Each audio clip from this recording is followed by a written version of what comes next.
मेरे पाकिस्तानियों, मैं इस वक्त इस्लामाबाद की अदालत जा रहा हूँ। बदकिस्मती से एक्सीडेंट हुआ, मैं थोड़ा लेट हो गया हूँ। मैं आप सबको बताना चाहता हूँ कि इन्होंने पूरा प्लान बनाया हुआ है मुझे अरेस्ट करने का, और इससे साबित हो जाती है इनकी बदनीयती। मैं इस्लामाबाद की अदालत में पहले भी जा रहा था। इन्होंने जो मेरे घर के ऊपर हमला किया, वो ये मकसद नहीं था कि मुझे इस्लामाबाद की अदालत में पेश करना।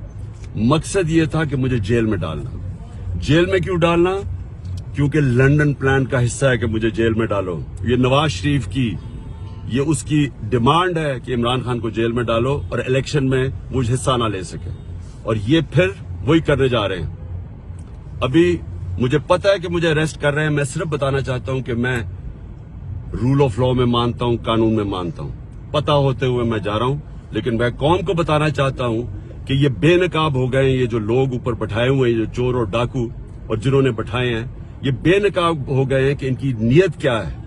नीयत कभी इस मुल्क में कानून नहीं थी। इसमें जंगल का कानून नाफिज किया हुआ है इन्होंने।